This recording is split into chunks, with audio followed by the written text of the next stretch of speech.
Yo, what's up guys? Welcome back to The Product Designer. Today we're going to be doing a design study on the bottom or the underside of products. So I haven't really heard too many people talking about this topic, really not even on any other YouTube channel or even in school. But if you guys have watched this video, you guys are now going to be aware of the underside of products because you're going to take a little bit of care. You're going to have the design sensibility of designing the underside of your products. So when your user lifts up the product, they're going to be like, wow, that's a nice looking bottom. So let's take a look at our first example right here. So you obviously can design the underside of products in many different ways, but typically how they work is that they're a separate piece. They're usually a different color than the rest of the body, but you know, they can be the same color, and they kind of always chamfer inwards. And when the product does that, it really gives it a cool look, but it also tells the user that that is what the product is sitting on. That's the underside of the product. Now, the underside usually contains all the business end of this stuff. So if we take a look at the underside of a mouse, which is a really good example, it contains a lot of different things, such as the glides, which, you know, if it wasn't a computer mouse, it would be rubber feet, the battery door where the battery and the dongle live, the on and off switch, the laser, or any other functionality that that product is, and then any type of logos or product certifications would be also usually located at the bottom. So this here is one of my favorite bottoms to look at. It is the JBL clip, and it just looks super sexy to me. So you guys can see that it chamfers inward, and then it has the ring that is the rubber feet of it, and it also contains the 3.5mm jack that wraps around the speaker, and then it locks into it. So you guys can see all of those logos, all of those certifications. It's definitely the business end, but like, it's not just this very flat looking thing with 4 rubber feet on each corner.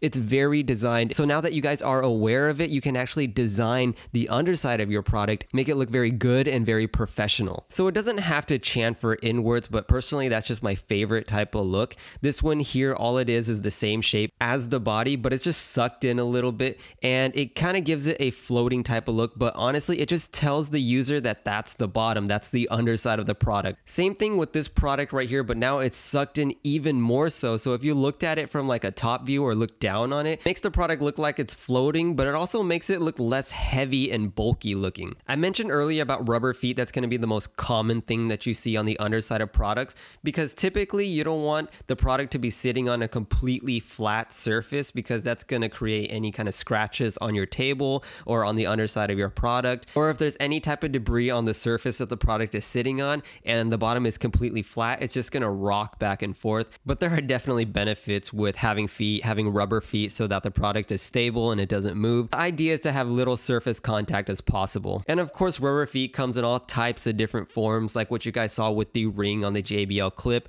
or they can just be 4 different circles here like the MacBook Pro. But of course, they can be celebrated like what you guys see. It kind of matches the whole aesthetic of the purse, and something a little quirky like what you guys see right here. Here is another very typical example, but I just love the underside of the product here, where it has that curvy chamfer that sucks inwards, and it has the rubber feet that goes all the way around the perimeter, has those logos, and also, since it's the business end, it has the micro USB input. And again, I really love looking at the underside of computer mice because they look so cool. So again, it has that typical cut inwards, but let's take a look to see what actually makes it look good. So with the very minor details, if you guys can see the glides, they're not just stuck onto the bottom. The surface that they're stuck in actually bulges out a little bit, and then it's recessed in a little pocket to where the glide fits in nice and snug. Just a little minor details like that make it look super cool, something that you guys can definitely incorporate into your designs and just make the underside of your products look super sick. Something that not a lot of industrial designers focus on. Ooh, and I just gotta show you guys this one, another computer mouse, but damn, look at that, super sexy. It even has a lot of form on the underside. And just another example here of the Sonos speaker. It has those very nice soft rubber feet that is integrated all the way around, and then they bulge out on each corner.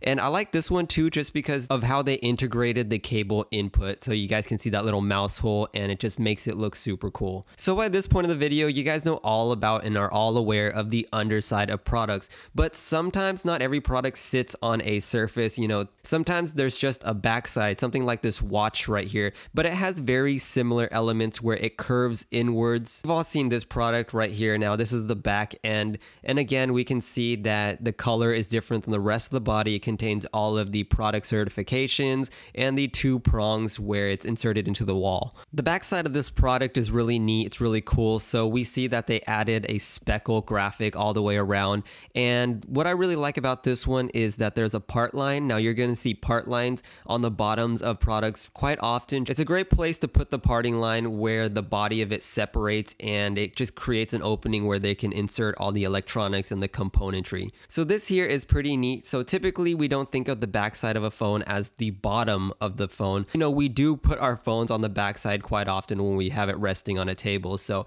I like how they designed it to where it does look like the bottom side of a product. So I'm going to leave you guys with this last one right here. I really like how the designers celebrated the underside of this product by just completely making it really large and having that giant angle. It cuts under like what we've seen in the past, and it's just in your face red.